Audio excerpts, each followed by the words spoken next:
एक त्रिभुज बनाएगा ए बी सी। इस त्रिभुज में दो बिंदुएं दी गई हैं, एक डी है यहाँ, एक ई है यहाँ। बोलता है कि डी जो है बी सी के समानांतर है, ये जो है इस बी सी के समानांतर है, और ए डी का मान 10 दिया है, ए डी बराबर 10, एंड डी बी का मान जो दिया है 5 दिया है, इसका मान 5, एंड डी ई का मान 6 दिया, ये 6 दिया है। तो कहता है कि बी सी का मान बताइए, ये वाला लेंथ बताइए। तो देखिए, जब भी ये दोनों रेखा समानांतर होती है, डी ई समानांतर बी सी होता है, ये समानांतर होता है, तो छोटे वाला त्रिभुज के भुजा का अनुपात और बड़े वाला त्रिभुज के भुजा के अनुपात बराबर होता है, संगत भुजाओं का अनुपात बराबर होता है। जैसे देखो, इधर छोटका का मैं ए डी लूँगा, इस साइड से मैं ए डी लूँगा, तो इसी साइड से बड़का का नाम होगा ए बी, और निचली भुजा मैं डी ई ले लूँगा छोटका में का, तो बड़का में का होगा निचली भुजा बी सी होगा। तो देखो जी, ए डी का मान हो जाएगा 10, और ए बी माने पूरा 15 हो जाएगा, 10 और 5 मिला के 15, और जो ये डी ई है इसका 6 दिया है, बी सी का मान नहीं पता है, और कटा दो इसको। इसे ये गुणा कर सकते हैं तिरछा तिरछी, बी सी 10, बी सी 15 छक्का 90, 10 बार में 9 बार में उत्तर आ गया बी सी बराबर 9। ऑप्शन नंबर ए ठीक है, बी सी बराबर 9 सेंटीमीटर। इसके बाद जो अगला प्रश्न है, एक बढ़ई अलमारी को 60 घंटे में बनाता है। देखिए जी, 60 घंटे में बनाता है, 15 घंटे में बाद वह आराम लेता है, अलमारी का कितना भाग अभी भी बनाना बाकी है। देखिए, इसमें है कि 60 घंटा में एक अलमारी बन जाता है, मतलब एक यूनिट अलमारी बन जाता है। तो 15 घंटा में कितना बनेगा, तो 1 घंटा में कितना बनेगा, 1/60 यूनिट। तो 15 घंटा में 1/60 गुणे 15, 15 चौका 60, 1/4 यूनिट कंप्लीट हो जाएगा, कंप्लीटेड। माने 15 घंटा में अलमारी का 1/4 यूनिट कंप्लीट हो जाएगा। तो कितना शेष रह गया है, ये सवाल पूछा है, कितना बाकी है, तो शेष काम कितना बाकी है जी। तो कुल 1 यूनिट काम है, तो 1 में से 1/4 घटा देंगे, तो आ जाएगा 4, 4 - 1, 3/4, 3/4 बाकी है। अर्थात प्रश्न का उत्तर होगा, डेसिमल में दे रहा है तो इसका डेसिमल में होगा 0.75, भाग करिएगा तो आएगा। ऑप्शन नंबर सी सही है इसका जी। इसके बाद देखते हैं क्वेश्चन नंबर 3।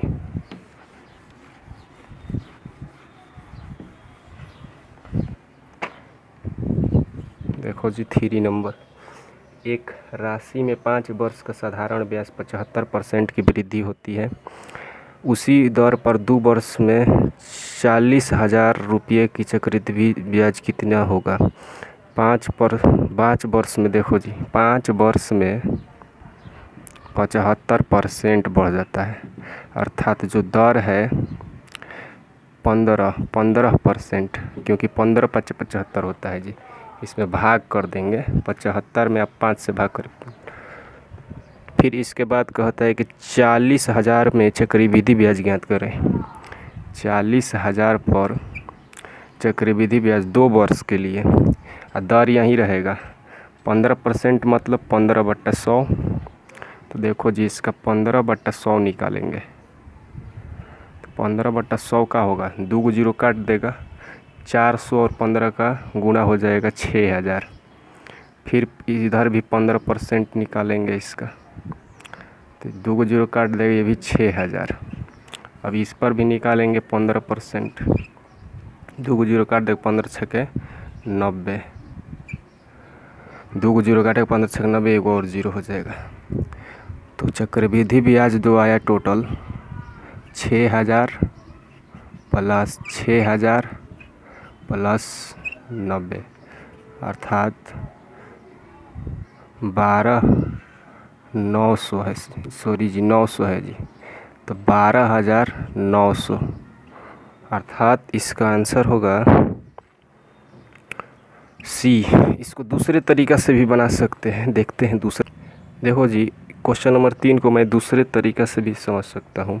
देखिए दिया है 5 वर्ष में साधारण ब्याज 75% है, 5 वर्ष में 75% बढ़ता है, एक वर्ष में 15% अर्थात दर हो गया जी 15% दर हो गया, यही दर है। इस दर के हिसाब से आप मिश्रधन निकाल दो। तो मिश्रधन निकालना है चक्रवृद्धि ब्याज के हिसाब से, है ना, अलग से सवाल है ये। 40,000 15% 115 हो जाएगा, बढ़ेगा 15%। तो दूसरा वर्ष के लिए निकालना है तो फिर 115/100, दोनों जीरो से कट जाएगा, ये 4 को 0 कट जाएगा। अब देखिए 4 गुणे 115 गुणे 115 गुणा करिए जी, 4 पचे 20, 6 4 460 115। अब गुणा करिए 115 में 460 में, तो 460 115, 0 6 पचे 30, 6 5 चौका 20, 3 23, 0 6 4 0 6 4 0 0 6 3 9 4 2 6 2 12, 529 ये जो आया आपका, ये जो आया मिश्रधन है जी, इसमें मूलधन भी है। तो इस मूलधन के घटा दीजिए, घटाएंगे जब इसको माइनस कर देंगे तो देखिए आ जाएगा 00921, ये आपका चक्रवृद्धि ब्याज आ जाएगा। ये दूसरा तरीका था 3 नंबर बनाने का।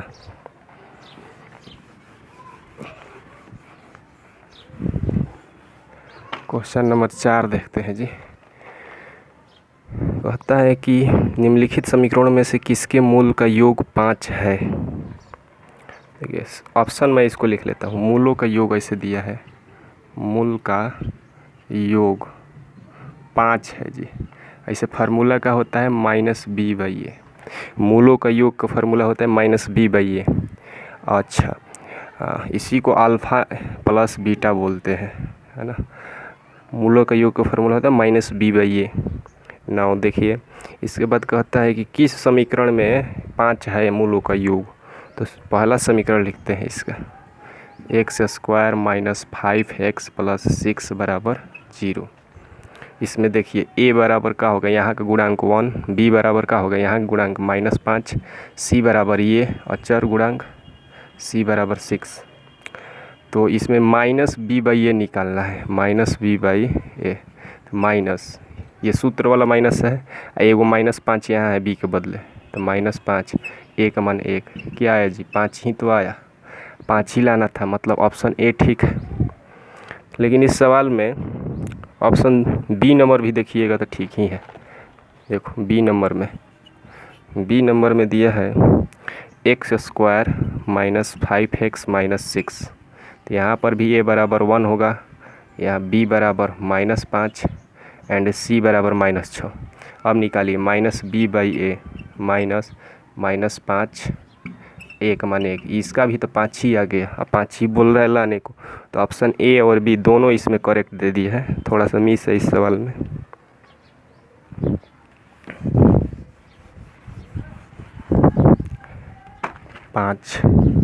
प्रश्न नंबर 5 देखते हैं।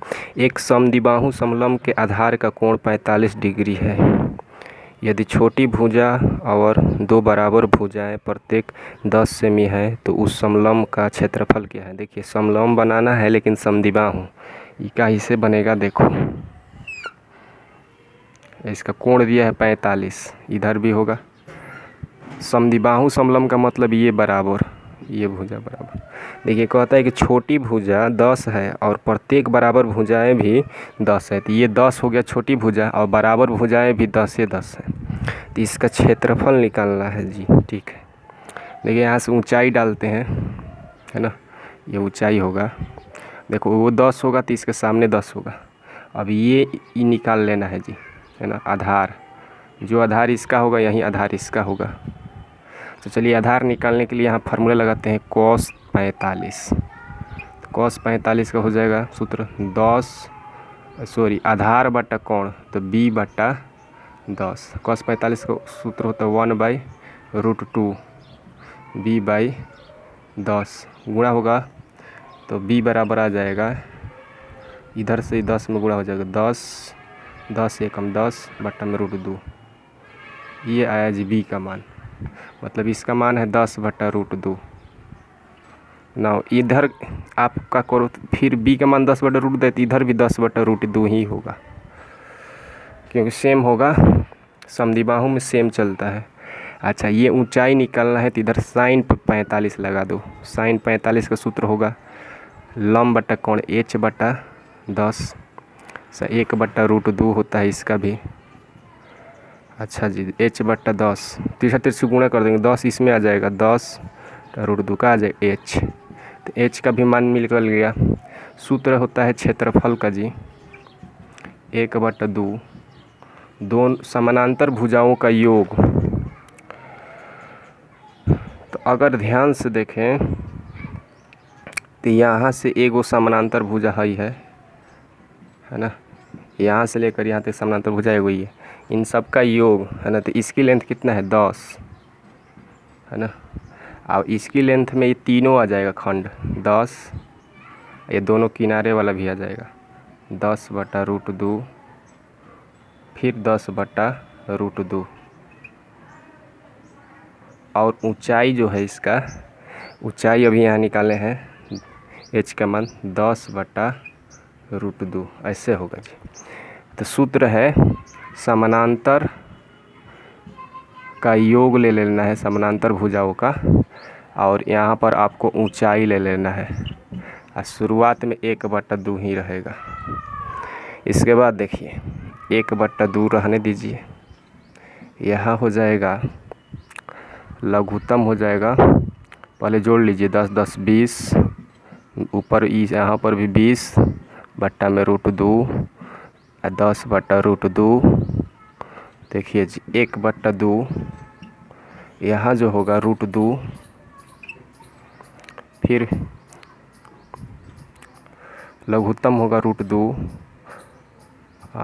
20 √2 हो जाएगा जी, यहाँ 20 √2 से गुणा हो जाएगा, √2 खत्म 20 हो जाएगा। इधर क्या है जी 10 बटा √2 है जी। देखो जी, अब हम इस 2 को 5 बार में काट देते हैं। देखो जी 5 बार में काट दिया, इस 2 को 10 से 5 बार में कट जाएगा। ना 5 बटा √2 से गुणा करेंगे तो √2 नीचे 2 हो जाएगा, 5 से ऊपर वाला में 20 × 5 = 100, अब 20 × 5 = 100। देखो जी अब 100 का आधा कर देंगे, 2 से करेंगे तो 50, फिर इस 100 का आधा 50, तो 50 √2 + 50। यहाँ ऑप्शन नंबर ए ठीक है, तो ऑप्शन नंबर ए सही है जी।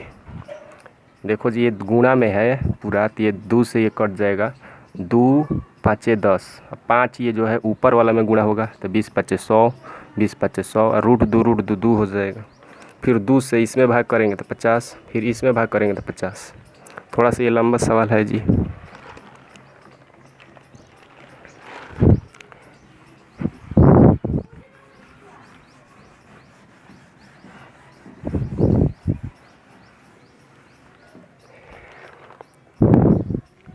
देखो जी 6 नंबर सवाल पर आते हैं। राहुल एक मशीन 50 लाख रुपये में घाटे में बेचता है। यदि उसने 60 लाख में बेचा होता तो उसका लाभ पूर्व घाटे से 7 गुना होता है। मशीन का क्रय मूल्य क्या है जी। इस सवाल में देखिए क्राइमोल पूछ रहा है। माना क्राइमोल जो है x है जी, है ना। तो उसका घाटा होता है 50 लाख में बेचता है, तो बीमोल जो है उसका 50 है जी, तो घाटा हो जाता है इसको, है ना। तो हानि कितना है जी इसका, हानि, है ना। हानि निकालने के लिए आप क्या करोगे, क्राइमोल में से 50 घटा दोगे, है ना। उसके बाद लाभ भी होता है इसको, जब ये इसका बीमोल कितना होता है 60 होता है, तो यहाँ पर 60 में से x घटा देंगे जी। तो लाभ के केस में जी उल्टा घटाएंगे। नाउ यहाँ देखो बोला जाता है कि ये जो लाभ है इसका 7 गुना है, तो इसमें 7 से मल्टीप्लाइड करके इक्वल कर देंगे। तो 7 से 7x, 7 5 35, ये माइनस ही रहेगा जी, 60 माइनस एक्स इधर आ जाएगा, 7x प्लस x, 60 ये जाएगा उधर प्लस 350, 8x बराबर ये हो जाएगा जी 0, 6, 5, 11 का एक हाथ में 1, 410, x बराबर 410 बट्टा में 8, इसको कटा देंगे जी, 8 5 40, 8 कम 8, फिर बचेगा जी 2, 8 दूनी 16 पॉइंट लगा के 8 45, 51.25 आएगा जी इसका। तो ऑप्शन नंबर ए ठीक है। इसके बाद जो है 7 नंबर प्रश्न,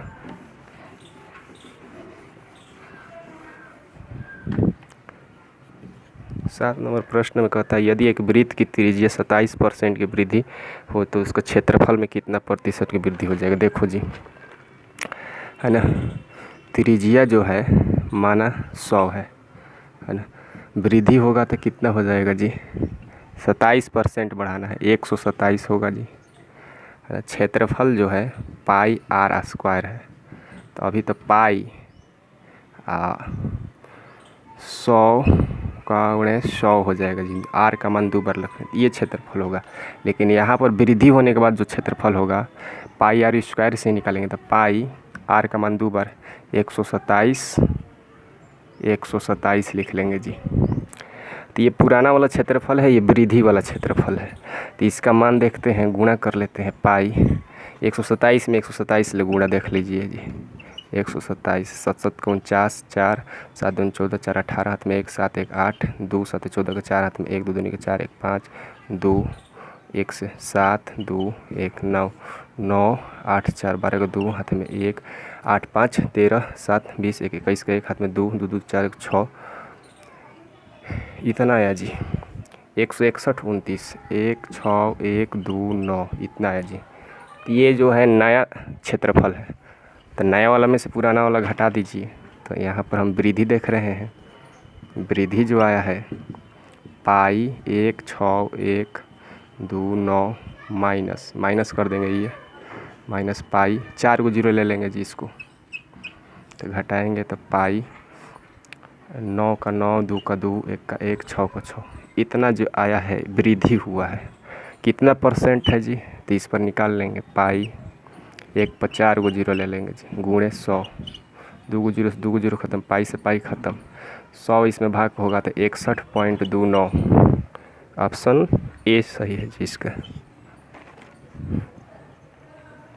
8वां प्रश्न है, यदि गिरीलाल का वेतन हरिराम के वेतन से 11/7 गुना है और शेखर का वेतन हरिराम के वेतन से 3/4 गुना है, तो गिरीलाल का वेतन का शेखर के वेतन से क्या अनुपात है जी। देखो क्वेश्चन नंबर 8, ये भी आसान है। गिरीलाल का वेतन हरिराम के वेतन से 11/7, मान लीजिए यहाँ गिरीलाल है, हरिराम है, हरिराम का मान लीजिए x, क्योंकि इसका ही 11/7 गुना है गिरीलाल। फिर बोलता है कि हरिराम के वेतन से 3/4 शेखर वाला है, तो शेखर वाला इसका 3/4 है, तो 3/4 x ले लेंगे। अब कहता अनुपात निकालें, अनुपात निकालना है जी, किसका, पहले गिरीलाल उसके बाद शेखर, G/S, जी का है 11/7x, एस का है 3/4x। देखो जी x ख़त्म हो जाएगा, 11/7 ये पलट देते हैं 4/3 हो जाएगा, 11 चक्का 44, 7 21, 44 और 21, ऑप्शन ए ठीक है जी, 44:21 होगा।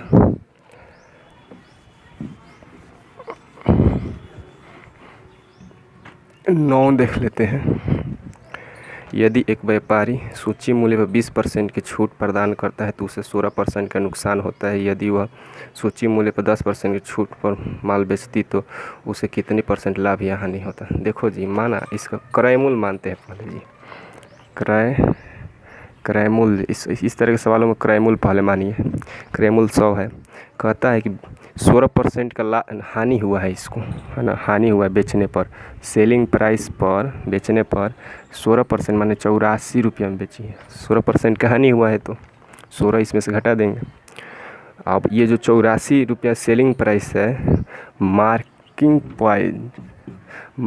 प्राइस जो अंकित मूल्य है, सूची मूल्य है, उसका 20% करने के बाद ही हुआ है। तो इसको मान लेते थोड़ी देर के लिए x, इसका 20% घटाने के बाद इतना है, मतलब इसका 20% कम है ये, क्योंकि सूची मूल्य पर, ये सूची मूल्य है जी, सूची मूल्य है, तो सूची मूल्य पर 20% का कम किया गया है तब इतना पर बेचा गया है। तो सूची मूल्य का 20% का माने 80% ही है ये। अब निकाल दो जी, x का 80% बराबर कितना, 84, ये होगा 0, 1 0 ख़त्म, तो ये हो जाएगा x बराबर 840, गुणा हो जाएगा बट्टा में 8 आ जाएगा, 8 एकम 8, 0, 105, माने यहाँ 105 होना चाहिए जी, है ना। तो देखो जी, 105 जो है सूची मूल्य है, उस पर 20% छूट माने 80%, उसका 84 होगा। 84 में बेचे हैं तो हमको 16% का हानि हुआ है। अब कहता है कि 10% छूट देंगे, अब इस पर 10% हम छूट देंगे। 10% छूट का मतलब इसका कितना, 90% पर इसको हम देने वाले हैं। तो 90% देंगे तो देखो जी, 1 0 ख़त्म, 1 0 ख़त्म, ये 5 से कटा दो जी, 5 दूनी 10, 5 से 5 दूनी 10, 21 ले गुणा 9 में, 9 एकम 9, 9 दूनी 18, बट्टा में 2, तो आ जाएगा 2 9 18, फिर 2 चौक 8, आप दशमलव रख के 2 5, इतना है 94.5, इतना में मतलब बेचाएगा। तो इतना में बेचाएगा तो फिर भी हानि हुआ, कितना हानि हुआ जी देख लो, 100 का है चीज़, इतना में बेचाया है, तो 100 में से इसको घटा देंगे, 100 माइनस 94.5, 5.5 जी हानि होगा, 5.5, ऑप्शन होगा इसका डी होगा जी।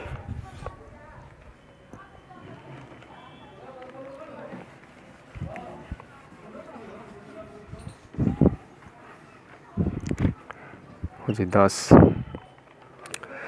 30 और 42 के बीच अविभाज्य संख्याओं का योग, 30 और 42, देखो जी 31 ठीक है जी, 31 के बाद ले लो 37 जी, अविभाज्य मतलब जो संख्या किसी दूसरे से ना कटे। 41 ठीक है जी, अब तो 42 आ ही गया, मतलब इतना ही होगा, 1 7 8 1 9, 3 3 6 4 10, 109, उत्तर होगा जी इसका बी नंबर।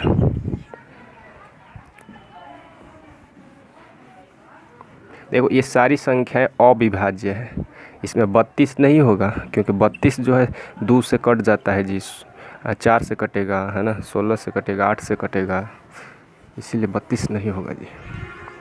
10 के बाद 11, एक अर्धगोले के घुमदार सतह का, देखो जी अर्धगोला है, इसकी घुमदार सतह जो है ये कहलाता है घुमदार सतह। अर्धगोले की घुमदार सतह का क्षेत्रफल 2772 वर्ग सेमी है और आयतन 19404 घन सेमी है, तो इसके त्रिज्या क्या है, पाई बराबर 22/7 लीजिए। देखिए इस सवाल को समझते हैं। घुमदार सतह ये इसका क्षेत्रफल 2πr² होता है ना। अच्छा, इसका आयतन कितना होता है जी, आयतन का सूत्र होता है 2/3 पाई आर के पावर 3। अब गोला के लिए 4 हो जाता है। देखो जी, कहता है इसका मान दिया, आयतन का मान दिया है 19,404। ये जो है 2 पाई आर स्क्वायर मतलब घुमावदार सतह, उसका क्षेत्रफल दिया है 2772। अब क्या करो कि निकालना है त्रिज्या, इसका रेशियो ले लो दोनों तरफ। इस रेशियो से 2 पाई से 2 पाई ख़त्म, आर 2 से 1 आर बच जाएगा ऊपर, तो ऊपर 1 आर बचा, नीचे 3 बचेगा। इधर देखो जी, 2 7 14, 7 बार में कट जाना चाहिए जी। 2 7 14, 7 7 49 का 50 का 0 हाथ में, 5 7 का 7 7 का 49, 50 5 54, 7 बार में कैंसिल जी। यहाँ 7 लिखेंगे तो आर बराबर 3 7 21, 21 आर बराबर 21 आया। बी नंबर उत्तर होगा इसका।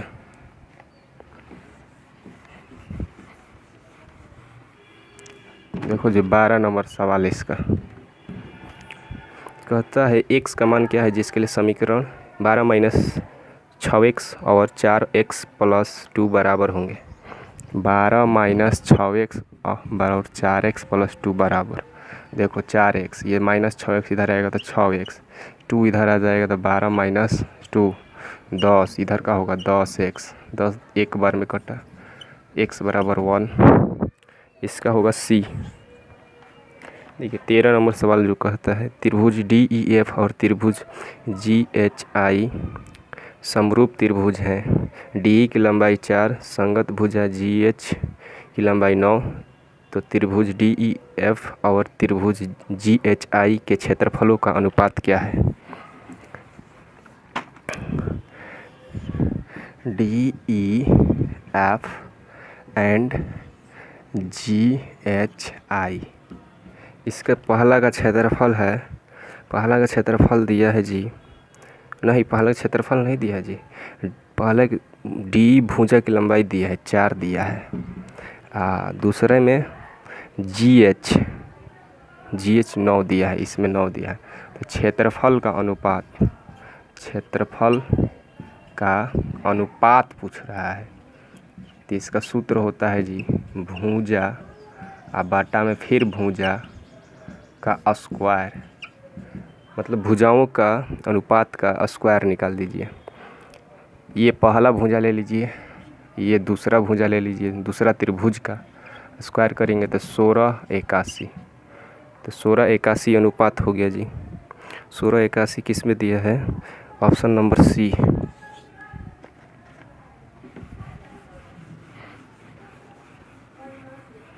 तेरह देखते हैं जी, सॉरी ये 13 ही था, अब 14 देखेंगे हम, नंबर नहीं बदले थे हम। 816 किलोमीटर की यात्रा करने के लिए एक एक्सप्रेस राजधानी से 9 घंटा अधिक समय लेती है। यदि फिर एक्सप्रेस ट्रेन की गति दुगनी कर दी जाती है तो वो राजधानी की तुलना में 4 घंटे कम समय लेती है। राजधानी की गति क्या है? देखो हम मान लेते हैं एक्सप्रेस जो है, एक्सप्रेस का x किलोमीटर पर आवर है एंड राजधानी का है y किलोमीटर पर आवर। तो 916 किलोमीटर की दूरी तय करना है, तो 916 ये दूरी में स्पीड से भाग कर देंगे तो ये आ जाएगा समय 8/116 बटा में x। ये देखो जी 816 ये भी जाएगी लेकिन y के चाल से जाएगी, तो समय कुछ अलग है जी इसका। तो कहता है कि ये जो है ज़्यादा समय ले रही है, कितना है ना, 9 घंटा अधिक लेती है। मतलब अगर ये 100 समय लेगी तो ये 109 लेगा, मतलब डिफरेंस 9 का आने वाला है जी। तो देखो जी, तो ये इसमें से घटाएंगे जब इसको तो इसका डिफरेंस 9 आएगा। समीकरण 1 देखो जी, कहता है कि एक्सप्रेस ट्रेन की गति दुगनी, अब दुगनी करना है। 816 ले जाएंगे लेकिन अब 2x चाल से, अभी चाल जो है x है तो अब 2x चाल से इसको ले जाएंगे। अब वो उसको उसके उसी तरह से 816 बट्टा y चाल से जाए। तो ये समय है, ये समय है, लेकिन अब उल्टा हो जाता है, 4 घंटा कम समय लेती है। अब ये जो है 4 घंटा कम समय लेती है, मतलब जी है ना, अगर ये 100 है तो 104 है, 4 घंटा का डिफरेंस है ना। तो इसका डिफरेंस क्या आएगा, -4 आएगा। तो इसका डिफरेंस मैं -4 लिखूँगा, है ना। 4 घंटा उससे ये कम है। तो देखो जी, समीकरण 2 और 1 को हल करने के लिए हमको देखो निकालना है राजधानी की चाल, मतलब y निकालना। तो y निकालने के लिए हमको y बचाना होगा, x कैंसिल करना होगा। देखो जी, इसमें 2 से भाग कर देंगे तो ये सेम हो जाएगा जी। तो इसमें 2 से भाग करो, इसमें भी 2 से भाग, इसमें भी 2 से भाग, हई कट जाएगा घटाने पर, है ना। तो ये कट जाएगा जी। अब देखो ये 2 से भाग होता है तो 408, 816 में से 408 को घटा दीजिए तो 408 ही आएगा। बटा में y है तो y ले लीजिए। इधर देखिए 9/2 प्लस 4, तो 408 बटा में y। इसका जो होगा उत्तर 2 चौगाठ 9 17, 17 से इसको घटाइए, 17 तिया 51 ना होगा, 17 दूनी 34, 6 17 चौगाठ 24। इसे गुणा करेंगे तो y बराबर कितना आएगा जी, 48। y बराबर 48 किलोमीटर पर आवर ले लीजिए। ए नंबर ऑप्शन हो जाएगा इसका।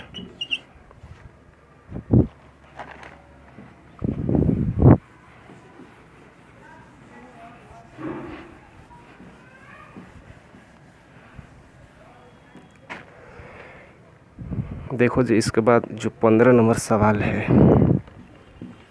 15 नंबर सवाल में बताया गया है, कुछ समीकरण दिया है जी, 4pxy x + 2y, x + 2y का होल स्क्वायर, x - 2y का होल स्क्वायर।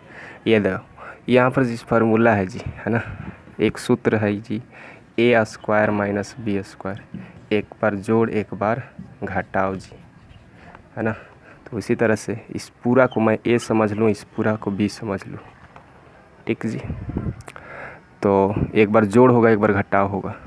तो एक बार x + 2y प्लस में वो ले लेंगे x - 2y, जोड़ कर दिया, फिर x + 2y घटाव कराना है तो माइनस, ये तो a का मान लिख दिया, आप घटाने के लिए b का मान लिखेंगे तो x - 2y। देखो जी, ये 2y ख़त्म, बचेगा 2x, फिर जी ब्रैकेट, यहाँ से x ख़त्म हो जाएगा, 2y या फिर 2 माइनस प्लस हो जाएगा तो 4y, 8xy, इधर क्या है जी 4pxy, xy ख़त्म, p बराबर 8/4 अर्थात 2। उत्तर होगा जी इसका डी आ जाएगा, इसका डी उत्तर हो जाएगा जी।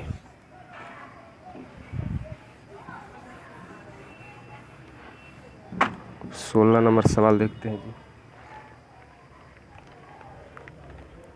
16, एक क्रिकेट मैच के पहले 26 ओवर में रन रेट 5.4 था, तो शेष 24 ओवरों में 294 रन के लक्ष्य तक पहुंचने के लिए अपेक्षित रन रेट क्या होगा जी। कुल रन हमें बनाना है, कुल रन हमें बनाना है 294। 26 ओवर तक जो है, 26 ओवर तक जी 5.4 के भाव से चल रहा है। तो अभी तक कितना बन गया है, गुणा करके देख लीजिए। 26 में 54 से गुणा करेंगे, 6 चौके 24 का 4, हाथ में 2, 4 दूनी 8, 2 10, 5 6 का 30 का 0, हाथ में 3, 5 दूनी 10, 3 13, उत्तर 4 0। पॉइंट लगा देंगे जी, क्योंकि पॉइंट है इसमें, 140.4। अभी इतना हमका रन बना लिए हैं 26 ओवर तक, है ना। तो कितना शेष रह गया है जी, तो उस 294 में से घटा दीजिए, तो 294 में से 140.5 घटा देंगे, दशमलव ले लीजिए, क्या हो जाएगा 6, ये हासिल देगा 3 हो जाएगा, ये जो है 5 हो जाएगा, 153.6। इतना अभी बनाना बाकी है। कितने ओवर है जी, 24 ओवर है। शेष ओवर कितने हैं जी, 24। तो 24 ओवर में इतना बनाना है जी, 24 ओवर में, 24 ओवर में इतना बनाना है। तो एक ओवर में कितना बनाना होगा जी, 153.6 बटा में 24, इसको भागा कर दीजिए। 24 सो इसमें भाग करिएगा तो देख लेते हैं। 1 5 3 6 भागा 24, 24 छाके कटाइए। 6 चौका 24 का 4 हाथ में 2, 6 दूनी 12 2 14 144, 13 में 4 जाएगा 9, 96, 24 चौका 96 कट गया जी। 64 आ रहा है, लेकिन इसमें दशमलव है तो इसमें दशमलव। 6.4 उत्तर होगा बी। थोड़ा सा गुणा भाग वाला तो सवाल है ये है जी, रेलवे में गुणा भाग वाला सवाल तो है ये है।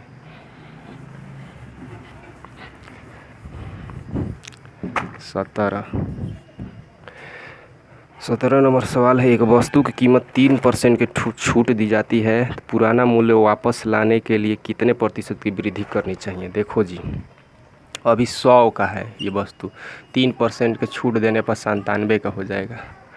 तो कहता है कि 97 से फिर 100 लाना है, तो 97 से 100 लाना है तो 3 आपको बढ़ाना होगा। 97 से फिर 100 लाने के लिए 3 बढ़ाना होगा। कितना परसेंट हुआ जी, तो देख लो।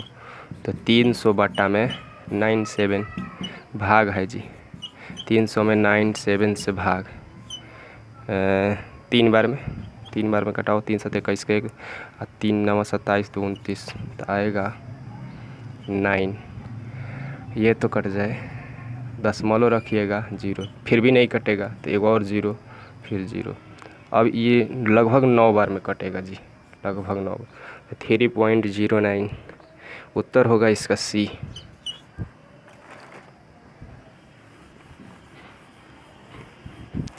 देखो 17 के बाद 18 देखते हैं जी।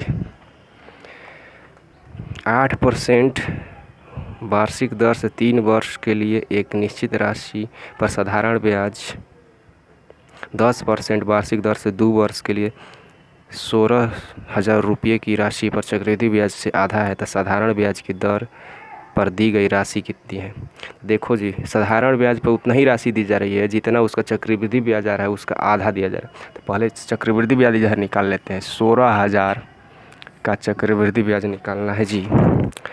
10% दर है, 10% दर मतलब 10/100 अर्थात 1/10।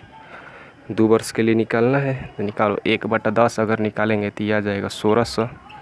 इसका भी 1/10 निकालेंगे दूसरा वर्ष के लिए तो आ जाएगा 1600। और फिर इस पर भी लगता है जी 1/10, तो 1/10 इस पर लगेगा तो 160 हो जाएगा। टोटल हो गया 1600 प्लस 1600 प्लस 160, 0 6 6 6 12 13 3 3360। ये जो हुआ चक्रवृद्धि ब्याज हुआ, लेकिन जो साधारण ब्याज पर राशि दी गई है वो है ना, वो राशि का जो ब्याज आएगा साधारण ब्याज से, इस ब्याज के आधा ही है। तो देखो साधारण ब्याज पर माना x दिया गया है जी, तो x जो है साधारण ब्याज के हिसाब से 8%, फिर समय कितना दिया है जी 3 वर्ष, अब बट्टा में 100 क्या हो गया, ब्याज हो गया जी। तो ये जो ब्याज है साधारण ब्याज के हिसाब से जो ब्याज आ रहा है वो इस ब्याज के आधा है जी। तो 3360 बट्टा में 2, 2 से घटाओ, 2 एकम 2, 2 छः 12, 2 8 16 0, इतना होगा जी। 8 से घटाओ ना इसको, 8 से घटाओ, 8 दूनी 16, 8 एकम 0, 3 से घटाओ इसको 70, तो x बराबर 70 गुणे 100, उत्तर आएगा जी 7000। 7000 जी, सी नंबर।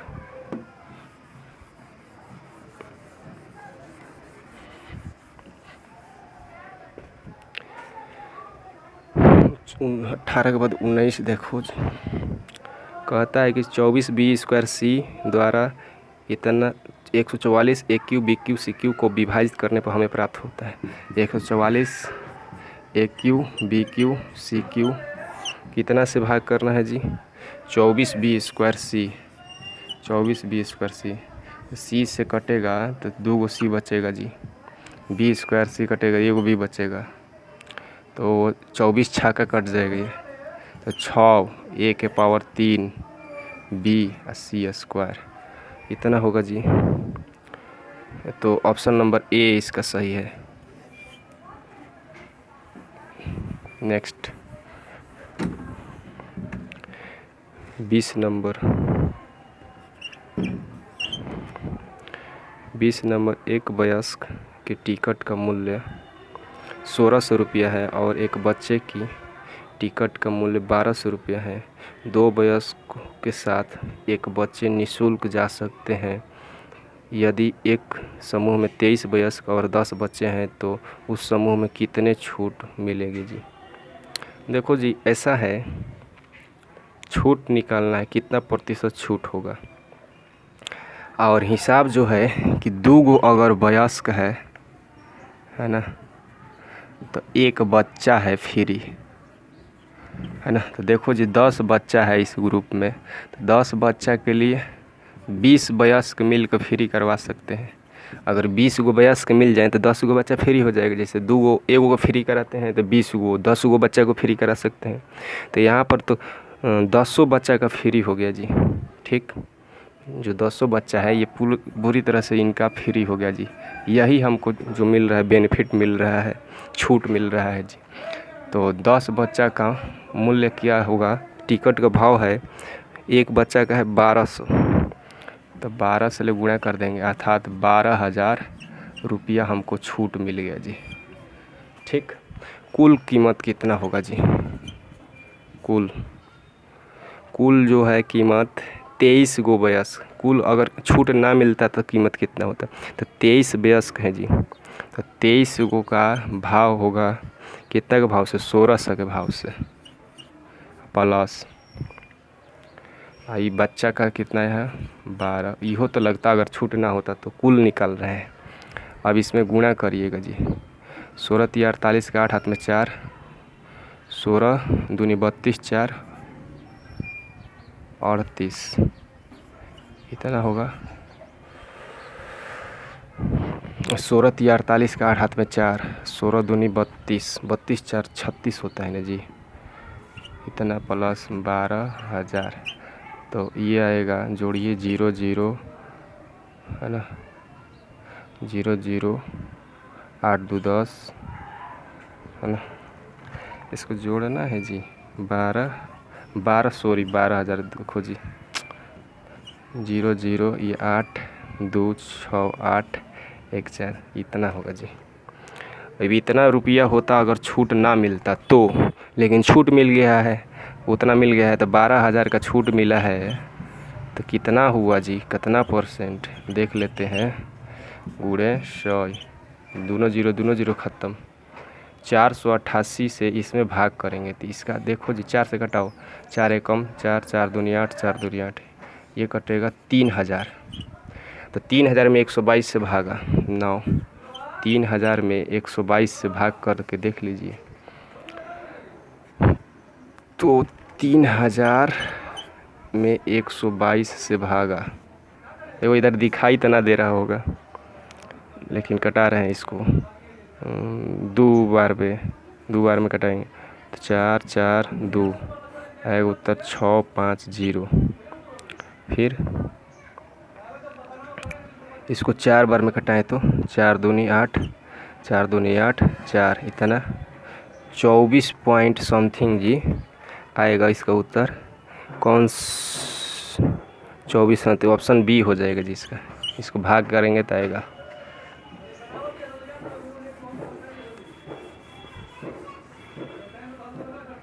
20 के बाद 21 देखते हैं जी। 20 मीटर त्रिज्या वाला एक सिलेंडर आकार के एक तंबू का निर्माण किया जाना है, जिस पर उसी त्रिज्या के एक शंकु का मढ़ा जाना है। यदि बेलनाकार भाग की ऊंचाई 5 मीटर और शंक्वाकार भाग की तिरछी ऊंचाई 15 मीटर है, इस तंबू को बनाने के लिए कितने कैनवास की आवश्यकता होगी। मोड़ने के लिए और सिलाई करने के 20% अतिरिक्त कैनवास।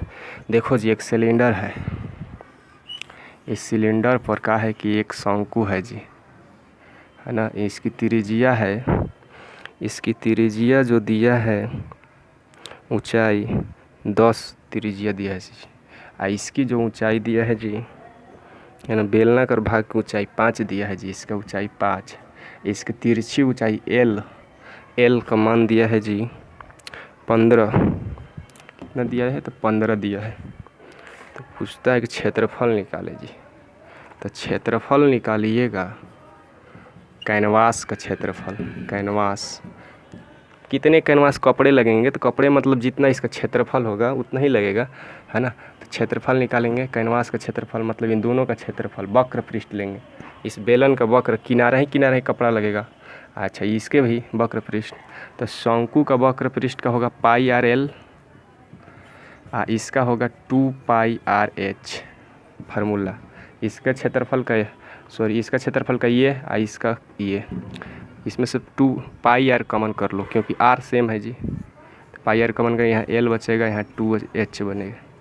22/7, r का मान 10, l का मान 15, 2 का मान 2, h का मान 5। उत्तर होगा जी 22/7, 10, ये 15, 35 नहीं सॉरी 5 10 25 हो जाएगा जी। सब गुणा कर देंगे। अच्छा जी, यहाँ गलत भरा है जी, एल का मान 15 है ना जी, 15, 15 ठीक है। आर का मान 10 है, ठीक है जी, ठीक है। अब देखो जी, इसको गुणा करेंगे तो 25 दूनी 50, 5, 25 दूनी 50, 5 55, 00 भागा 7, इतना होगा जी। कहता है कि इसका 120% अधिक लेना है, 120 निकाल दो इसका, क्योंकि ये पूरा 100% कहलाएगा, 20% अधिक लेना है क्योंकि कपड़ा अतिरिक्त लेना है। 2 0 से 2 0 ख़त्म जी। अब देखो जी, 55 से 12 में गुणा करेंगे तो, है ना, ये 120 में, तो 12 5 60 का 0 6, 12 5 60, 6 66, एगो 0 रहेगा, बटा में 7। सरो जी कटाओ,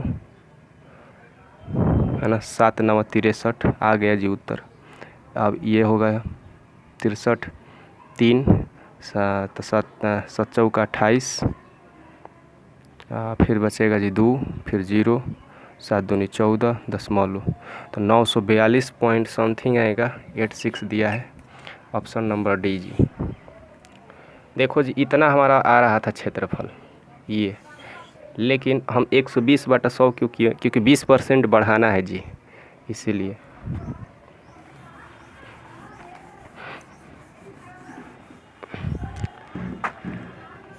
देखो जी 22 नंबर सवाल। एक मालगाड़ी द्वारा एक स्टेशन पार करने में 7 घंटे के बाद उसका पीछा करते हुए एक और रेलगाड़ी 24 किलोमीटर/घंटे की गति से यात्रा करते हुए उसी स्टेशन को पार किया। यदि स्टेशन पार करने में 11 घंटा के बाद रेलगाड़ी से आगे निकल जाती है तो मालगाड़ी की गति क्या है जी। देखो जी, एक मालगाड़ी है, यहाँ से 1 सेकेंड मार्कर नहीं चल रहा है, 1 सेकेंड।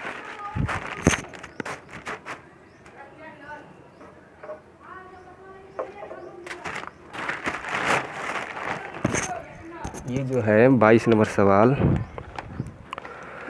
मालगाड़ी देखिए, मान लीजिए यहाँ से शुरू हुई है, 7 घंटे बाद मान लीजिए यहाँ आ गई, मालगाड़ी आ गई।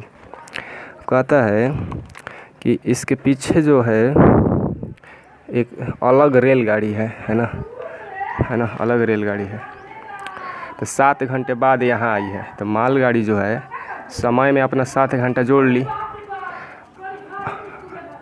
और जो रेलगाड़ी है यहाँ पहुँचती है, इसके यहाँ मालगाड़ी को यहाँ से खुल जाने के 7 घंटा बाद, तो ये 7 घंटा टाइम अपना टेकन कर ली है। यहाँ रेलगाड़ी है, अभी रेलगाड़ी का टाइम कितना टेकन किया जाएगा, 0, कुछ नहीं, अभी स्टेशन पर ही है, लेकिन ये 7 घंटा के बाद यहाँ पहुँच गई है मालगाड़ी।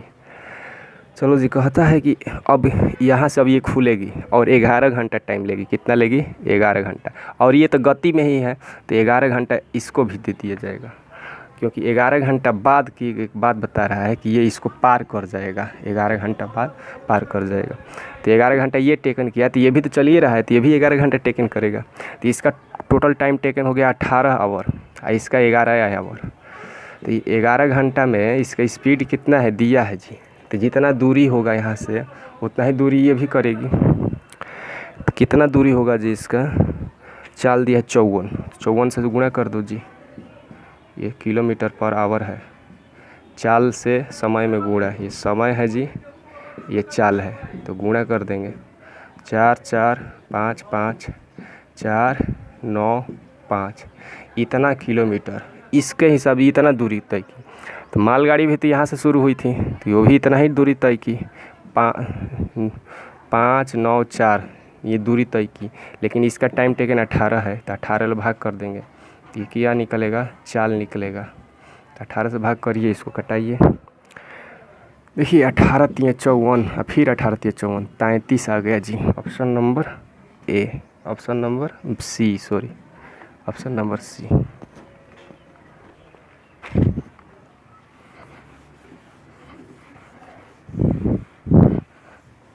22 के बाद 23 देखो जी, ये सरलीकृत मान बताएं। 112 b के पावर 3, x के पावर 2, a के पावर 4, z के पावर 3 भागा में 7 a cube B square Z. देखो जी ये 7 से कट जाएगा, 7 एकम 7, अब बचेगा 4 7 से 16, 16 आ गया। अब ए के पावर 3, तो एगो ए बचेगा जी, एगो ए बचेगा। बी के पावर 2 से बी, 3 गो में से 2 गो घट जाएगा, एगो बी बचेगा। जेड भी 2 गो बचेगा, है ना, क्योंकि 3 गो है, ये एगो है। आई एक्स के पावर 2, एक्स के पावर 2, तो इतना हुआ जी, इतना। ऑप्शन नंबर यहाँ पर ए को है, 4 गो है, नीचे को है 3 गो है, तो एक कहीं ए बचेगा। नहीं, नीचे 3 गो है, तो एगो ए बचेगा, ठीक तो है। कोई भी ऑप्शन नहीं मिल रहा। हाँ मिल रहा, बी में इधर उधर किया है, लेकिन बी सही है। 23 के बाद देखो जी, 23 के बाद 24 नंबर सवाल। 2 नंबर जिनका योग 29 है और गुणनफल 100 है जी। तो सी देखो, 25 और 4 गुणा करिएगा तो 100, 25 चौका सही, 25 4 29। 25 नंबर सवाल देखो जी,